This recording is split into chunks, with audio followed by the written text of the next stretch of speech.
Okay, everybody, thank you for hanging in there. Today, we are on the next to last session. This one was actually pre-recorded. So let's see. Tiffany Span left us a special presentation, and I'm going to try to play it for you. Okay, we might be in business, I think. All right, let me know if you don't hear anything.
How I started and how I was able to grow into multifamily apartments. The journey. This is an actual picture, on-site work picture here.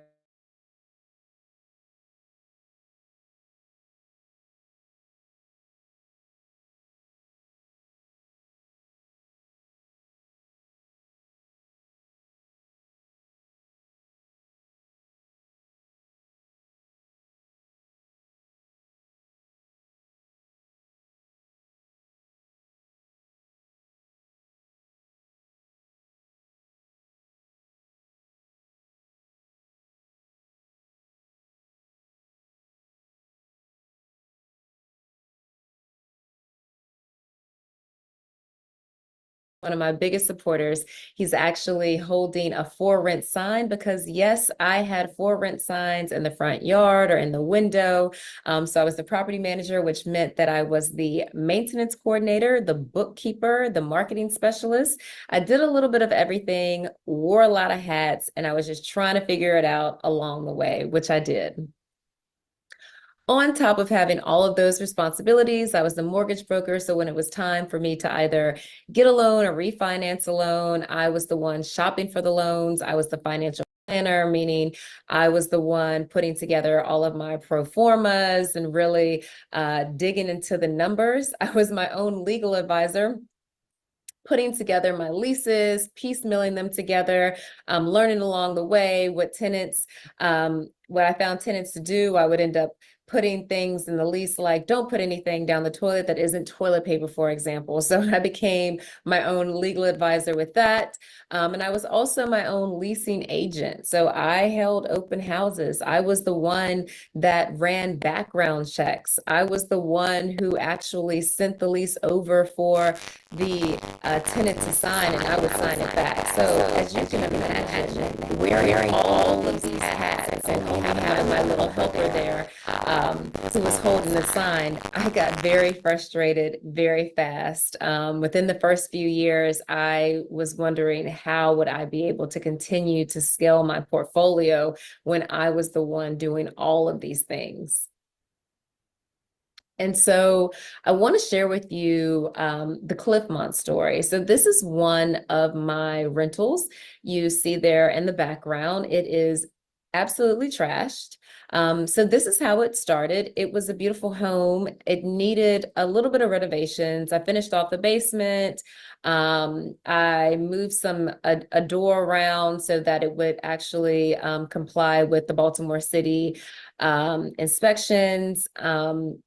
I pretty much just had to really clean it up, did a few bathrooms over in the basement, and that was about it. And it was ready to go. I was able to get this place rent ready in about 2 to 3 weeks after purchasing the property.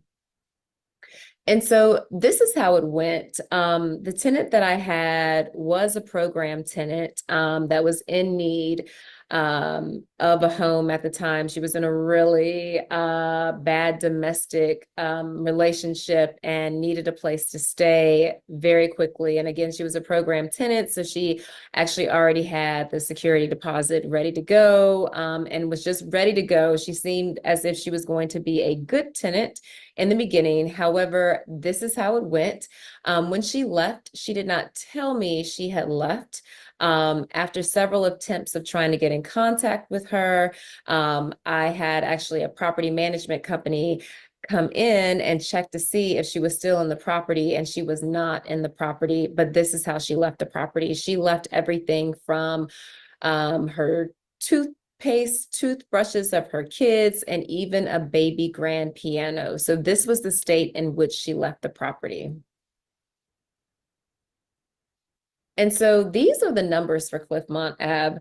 I purchased the property for $74,000. I had to put down a 10% down payment, which was $7,400. Closing costs were around $3,000, and I profited around $3,500 a year, which I thought was pretty good because it was around $300, a little less than $300 per month profit after expenses. Once she left, the clean out was around $1,000 because she actually left 2 tons worth of debris and junk. The holding cost after she left was around $1,150. So that was the mortgage and the utilities total. So my total out of pocket while I was holding this home for around 13 months was $9,050. So at this point, I had 2 options. I could either keep the property or sell the property. And so you'll notice scenario 1 was keeping the property. If I decided to keep the property, just based upon the numbers I just showed you, it would take me around 2 years and 11 months to break even. If I decided to sell the property, I was going to sell it at auction. As you'll notice, there is a sell at auction for $5,000. It would cost me to sell at auction. But if I were to sell at auction, I would profit $27,950. So, provided these 2 scenarios, which scenario do you think I decided to go with? If you guess scenario 2, you are correct. I decided to sell the property and cut my losses. And that's when I really had my aha moment. So I started thinking, how many single family homes would it take me to be financially free? At the time, financial security for me was $12,500. My average single family rentals, the profit was around $200 a door. Some such as this one, I got a little bit more. But essentially, I would need over 60 homes in order to become financially free, or make my way to financial security, meaning I may be able to pay all of my bills and maybe one vacation a year. So the thought of that really started making me nervous, and it really made me think, how can I make this happen? Because I've always been told real estate was the way to go. 90% of millionaires own real estate. What am I doing wrong? So that's when I decided to pivot into multifamily investing. This is just an overview of my journey here. So in 2018, I had 3 doors. In 2019, 6 doors. 2020, 24 doors. So as you can see, I was steadily progressing along, but in 2021 is when I really had my breakthrough moment. That's when Crown Capital was formed. I met my partners and we were able to really scale together. So from 2021 onward, we were able to scale into multifamily. And as you'll notice, it's been an upward trajectory here.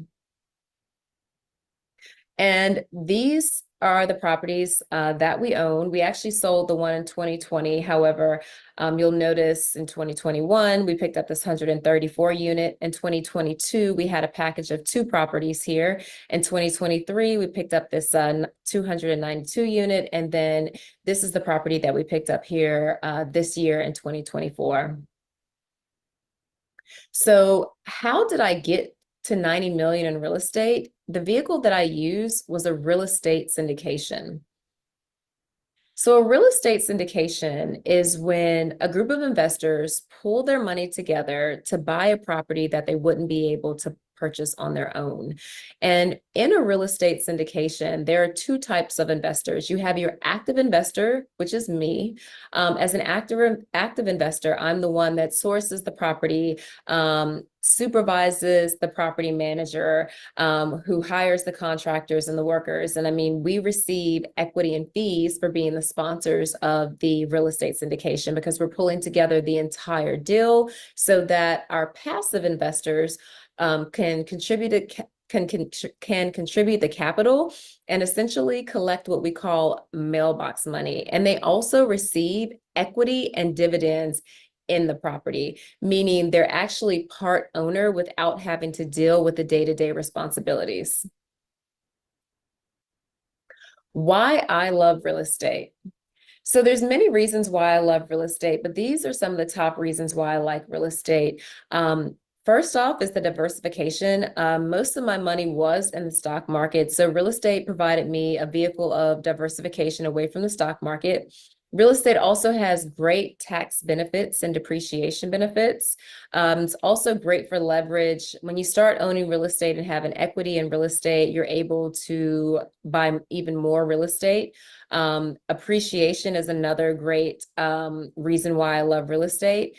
Real estate is also a great inflation hedge. Back during the COVID times when the prices of, services and goods continuously went up, so did rents. So, I mean, it definitely helped with the inflation hedge. And it can also be a great vehicle when it comes to passive income if done right. Why I love commercial real estate. So bigger does equal better. The reason why I say so is that I'm able to acquire more quality assets and hire professionals. The professionals on the property management side are on a whole another tier of professionalism when it comes to managing properties. Also, one of the great things when it comes to apartments are the economies of scale. So the more units you have under a roof, the cheaper the maintenance becomes. You're able to really streamline operations and really reduce your costs. So it's a lot cheaper to maintain and operate more doors under a single roof versus lots of doors spread out across the city or even a block for that matter. Also, one of the primary reasons I love commercial real estate is because of the valuation. With residential real estate, you're looking at comparable properties located within a certain amount of distance away from that property. And when I say residential, I mean 4 units or below. And when I say commercial, I mean 5 units and above. So when it comes to commercial property valuation, it's actually primarily based upon the net operating income, which means if you control the income and you're able to grow your net operating income, you're also controlling your value. So I'd like to tell you a story about one of our first multifamily properties that we acquired, the 7th Ave story. This is a 24 unit located in Miami, Florida. So we purchased this property from a mom and pop. You'll notice when we first purchased the property, this is actually the real spreadsheet with the rent roll here on it. So in month 1, you'll notice that some people were paying as low as $300 a month. The couple that we purchased this property for, they really didn't want too much to do with the property anymore. They kept rents the same. They weren't into profiting off of this property. They bought it years and years ago and nearly owned it outright. So we were able to get owner financing through this couple and actually take over the property. We owned the property for around 33 months. And during this time, we were able to increase the monthly rents by almost $10,000 and the annual rent increased by nearly $120,000. So you can see the upward trajectory here month over month over month. So at the end of month 12, we had already brought the annual rent up to $223,000. Whereas in month 1, we started with an annual total of around $104,000. So in just 33 months, we were able to increase the value by $950,000. So we purchased the property in December of 2020 for $2.1 million, and we were able to sell the property in September of 2023 for $3.05 million.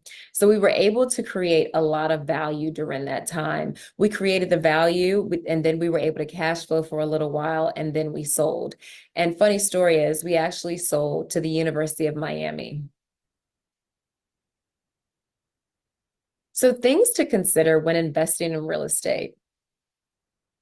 Real estate investing is an investment that's capital intensive, meaning you just can't cash out your liquid like you can in the stock market. It's really a long-term strategy and a long-term play. Many times when it comes to multifamily and syndications in general, you're going to hold the property anywhere from 3 to 5 years, sometimes 10 years. It all depends on the business plan. And when I say business plan, I mean, is it a value add? Meaning, are we going in, turning the units, and raising the rents? Is it a complete reposition? Meaning that we are taking a property from, let's just say, a C-class property to a B-class property, meaning that that would mean something that's very extensive renovations that are going to take a long time. And so there's several external factors to really think about. But again, I mean, real estate is definitely an investment. It's capital intensive, it's not liquid, and it's a long-term wealth building strategy. So the winning formula, when it comes to multifamily investing, it's not exactly the easiest thing to get into on the active side. However, there is a winning formula when it comes to multifamily investing, and here it is. You may notice this guy. Do you know who he is? Warren Buffett. You got it. The most important investment you can make is in yourself. So invest in yourself. That's the first thing. You may notice this guy as well. Do you know who this guy is? Tony Robbins. Proximity is power. If you want to turn your goals into reality faster, then get yourself in proximity with people who are playing the game at a higher level than you do. Ladies, stay close to winners. Stay close to those who are playing at a higher level than you, because they will inherently bring you up and you're going to be able to bring other people up. And the third part of the winning formula is velocity of money. If you want to be rich, you need to keep your money moving. The velocity of your money determines the size of your wealth. So diversify, keep your money moving, and remember, the velocity of your money determines the size of your wealth. Now, I'd love to stay in touch with you. Feel free to join my free community here, Multifamily Millionaires. If you're interested in learning about how you can invest in multifamily, just simply scan this QR code here and it'll take you to my free community where you can join. You can also stay in touch by following me on IG. So you can actually just scan this QR code here. I'm Tiff the Investor on IG. I'm more than happy to connect with you and get to know you more. If you have any questions, please feel free to reach out to me. Thank you, ladies. It's been a pleasure.